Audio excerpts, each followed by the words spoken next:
This morning we start late at 8 o'clock and take a walk up along the river to that bridge there, which we'll cross, and go on to a long, large island and look at some sights. There's apparently a giant cruise ship which will infect the city for the day. And then we'll work our way back down through here to various places, including the Museum of Railroads, and also a place, I think if I can find it, where they have stored in a park, according to an agreement, all of the Russian occupation memorials and statues. Just a plan of this bridge as we approach it and get ready to cross over. It's interesting. I've seen several of these bridges designs. One of them is a pedestrian bridge in London, I believe, and I've seen others, I think one in Edinburgh.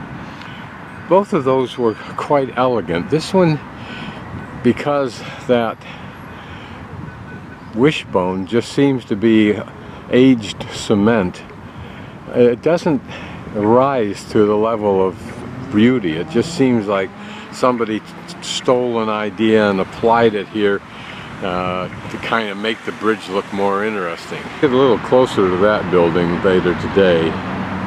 Interesting display, not quite sure what it is. A couple, 3 churches in the background, and there the Powder Tower, currently a museum. This is the legend of Riga.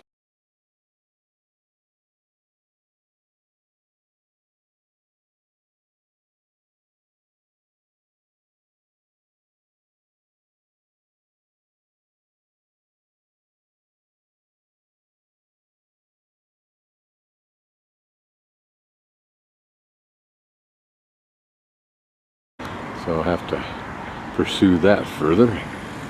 Legend goes, this large man, before Riga was formed, would carry people across the river. One time he was carrying that child, and it became so heavy in the mid-river he barely made it across, even though he was a powerful man. Laid down and slept, woke up to a large chest of gold at his feet. Used that to build the city of Riga. And the first building was built on the site of this man's cabin, as the legend goes. The original wooden sculpture from 1663 is in the Riga History Museum. This kind of tawdriness is not normally seen, but understandable, again, given that this country and the city have to rebuild in the last 28 years. Almost a half an hour to walk down through here, figure out you can't get up onto there in any reasonable way, then to jaywalk, which is illegal here, across this highway, jaywalk across that highway to finally get up on the bridge. A fun ship. Looks like an older community on the other side of the river that we're walking towards, with its little river harbor.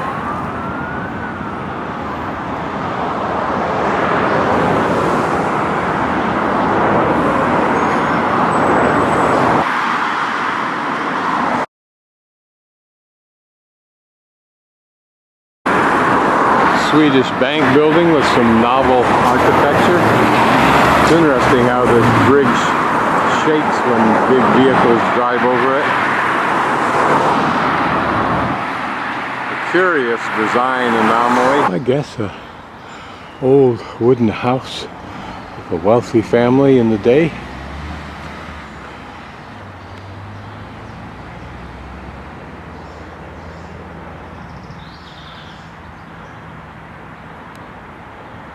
In the lives of the people born, growing up, becoming successful from this house, maybe generation after generation. Some old shacks built in the time since.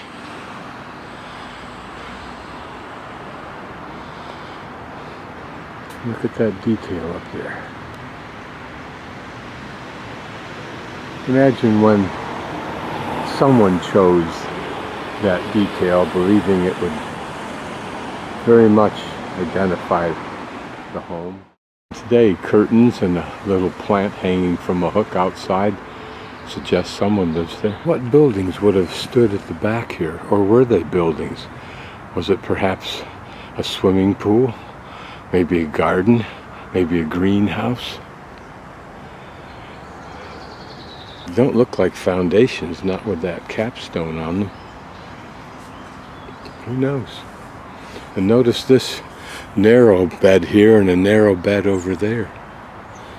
And some kind of design to it. Looking back at Old Town through the prism of that bridge's support system. A wooden home that people would not allow to deteriorate into nothingness. This building, nicely designed, slumping into degeneration, perhaps non-use now. Same designer, builder perhaps, but kept alive and fresh. Another grand old home, kept refreshed by paint and a new roof. Is it a hotel now? The memorials I've come to see, but I'll walk further on this waterfront and return.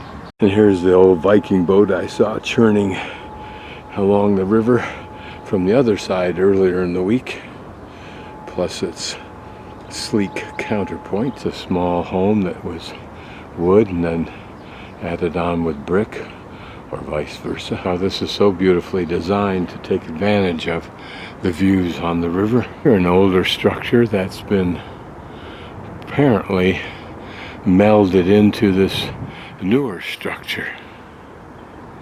Chunk of chain so embedded in the ground that no one's bothered to tear it out. Could it have once moored ships here? Was this once an important trading area with big homes? Well, a great location for views and some beautiful modern architecture. It keeps tradition with the wood. That this slope is not by chance. Their older building, home with garage added on. And this an extreme version of neoclassic with almost a greenhouse or sunroom effect on top. Clever innovation, really. A building with some interesting character, home or otherwise, I don't know.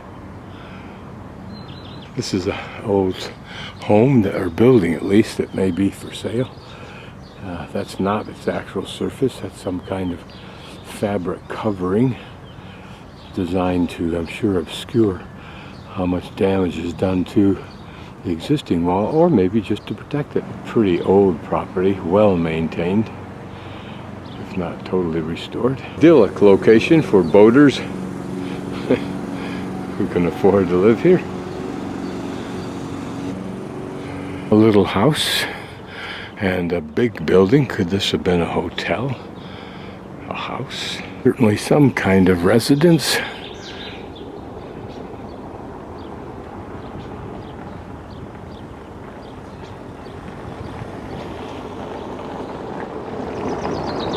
Still another old building, but not quite so lucky as to be maintained like the other before it. Certainly this wharf suggests a substantial commercial past. It has new windows in it, which is interesting. It may be in the process of restoration, but what a costly adventure this would be.